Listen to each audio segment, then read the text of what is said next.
Today we're pulling out all of the old Mk3 O2A stuff for the second time actually, getting the tower out, the linkage, and the ship box inside, and replacing it with our freshly rebuilt O2J setup here.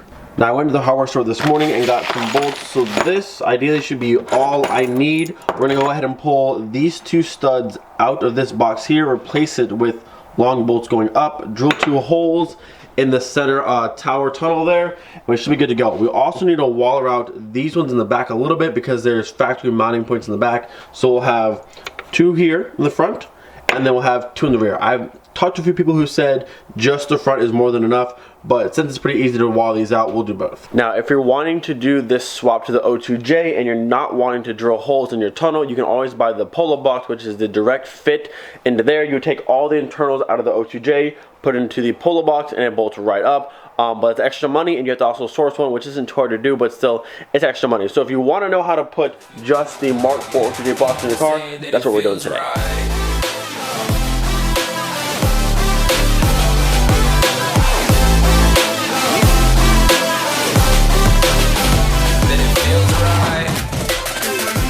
So the first step in today's little project is to pull out all of my O2A stuff. Again, I've kind of cheated just a little bit because when I put it back in the car, I didn't put the heat shield back on, so that's one thing that's already out of the way.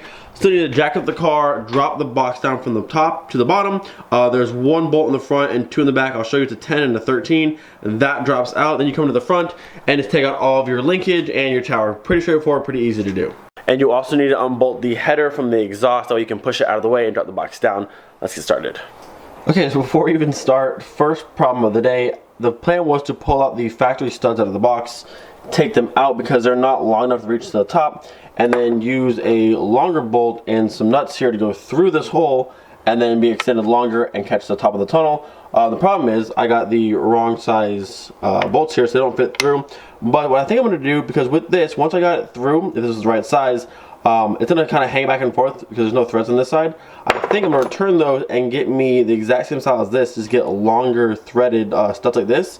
So instead of going right to there, they will go up to about here or so and make it to the top of the tunnel, and I can put the same factory little nuts back on top.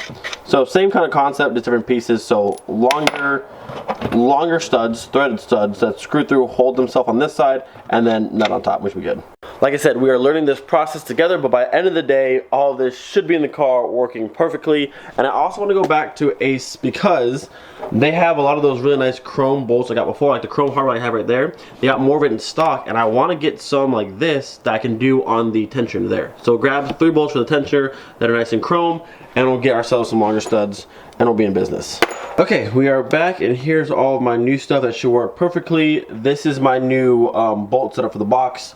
These are M8 style bolts. These are M8 by 125 by 70, so it should bring it up to about there or so. Got new washers and nuts from the top. Over here we have the tensioner bolts. These are also M8 by 20, I want to say. Now I have nice fancy chrome and chrome washers, so that'll look much better right there on the side. Our box with our new studs is all ready to go. You can see the 2 down there on the bottom. Then we flip it up.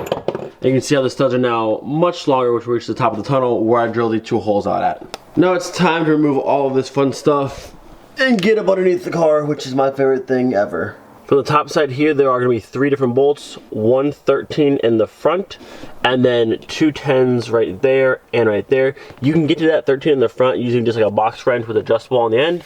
You can kind of go underneath without pulling all this nonsense out. So get the top done and then go underneath the car and finish it up. The O2A is now out, and I got them set side by side. On the bottom, O2J. On the top, O2A. Standard Mk3 VR6 shift linkage setup versus the newer Mk4 O2J style here. You can see, I mean, they're exactly the same length.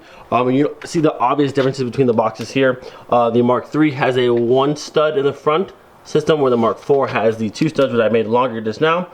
Everything is pretty much the same. All you need to do is add 2 new holes for this one to fit. And I believe I also need to cut inside on the tower.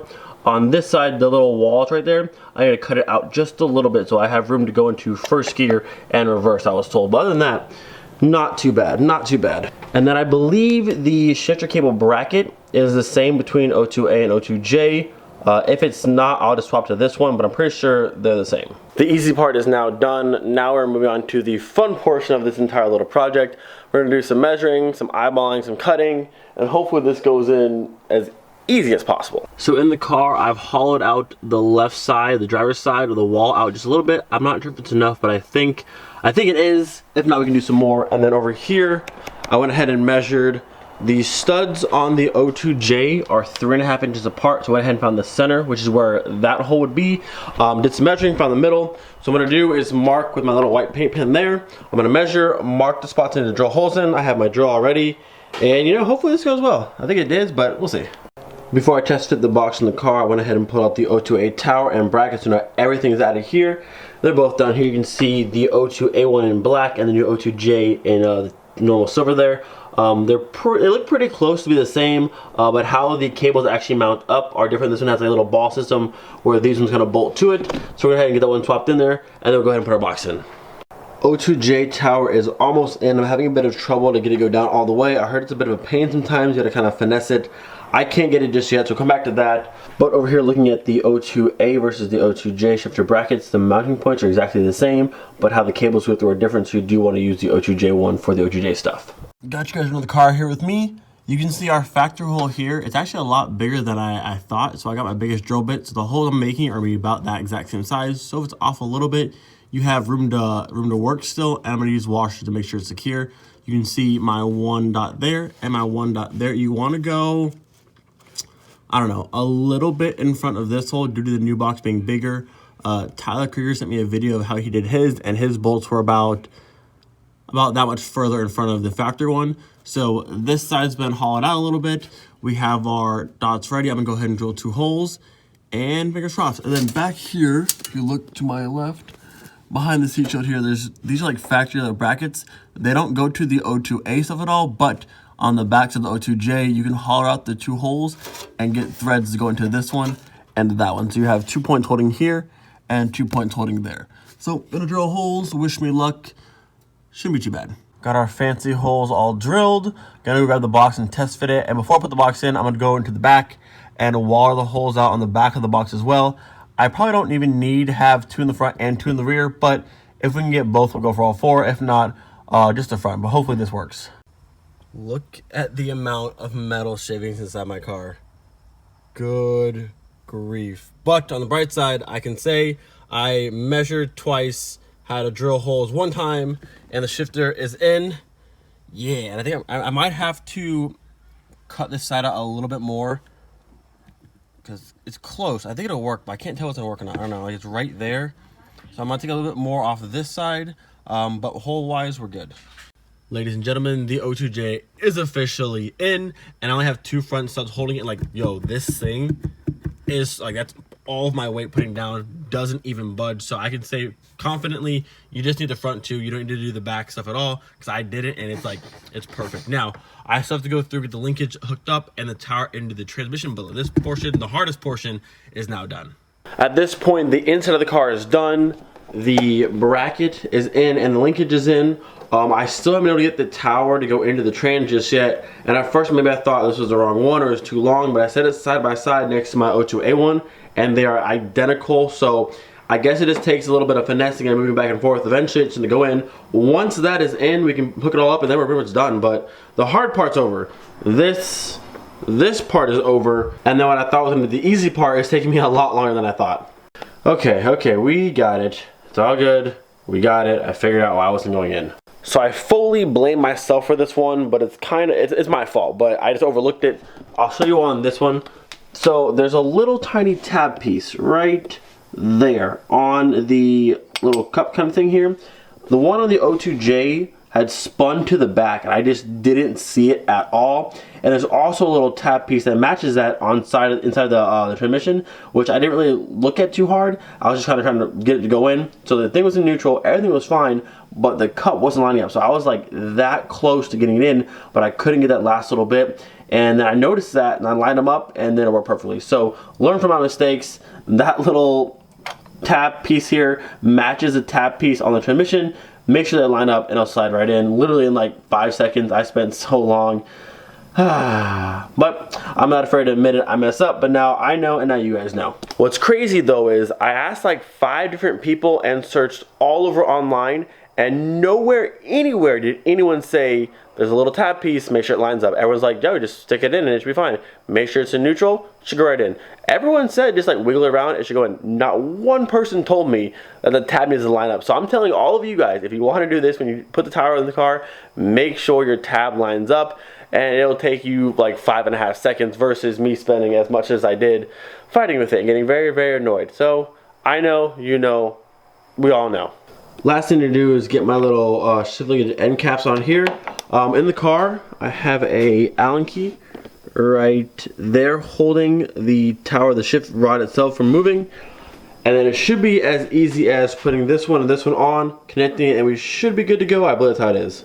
So I think I have it all together now. I still have the Allen key holding the shifter inside. What I did down here, I put the car into first gear, and then you put your little 2 end shift link connectors on, that one and that one there.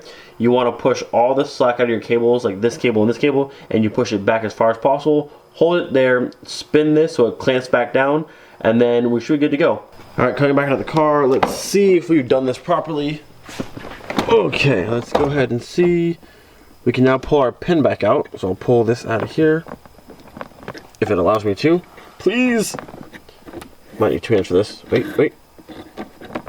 There it is. Okay, so now we should be able to neutral, then first, second, third, fourth, fifth, and then I think back here to down, reverse. Was that it? Even though it is 10 o'clock at night, I still want to trash real quick. It seems a little bit, normally like that would be your normal neutral, like way in the center, but that's actually third right now. So this is our neutral. First, second, third, fourth, fifth, and then reverse. I'm pretty sure I have all gears. I'm gonna test it real quick. There might be a way to adjust this farther forward, but we'll see. Mind you, it is 10 o'clock at night. My poor neighbor's gonna hate me, but that's what it is. Oh man. Networks for a lot. Sorry everybody. Okay, so I'm off the gas right now. Alright, so we are in fact neutral. If I can go to first gear. See what she does out here. Watch the tires. That's first gear. Awesome. Let's go from first. First gear moving. To the second gear. Nope, no second gear. Try again. Nope. Okay, so this is definitely off a little bit. So my neutral works, and whatever forward gear that is, it might be first, could be third, I don't really know. That one worked going straight down from first to second. What I think second is grinding, and I'm not really sure why. I only watched one video on how to align it, and that's how they did it. I'll have to watch some more tonight, but we're gonna call it a day for now. I will say, pretty successful day. Everything's in the car. What I thought would be the hardest part, getting that tower in, was actually, getting the box in was actually not too bad. Literally measured one time, cut some holes, and we're good to go. This took me the longest because I was doing it wrong, but it is what it is. So I'll get this finished up sometime this week. Ace Cafe Friday for the premium for Air to Water, and then Sunday will be the actual Air to Water show at Napleton Volkswagen Orlando. Make sure you guys come out. It's going to be an amazing time. All the squad will be there. Tons of Mark 3s and just Volkswagens in general. It's always a great time. Make sure you guys come out. Don't forget, be there for every single day. We'll see you guys tomorrow. Peace.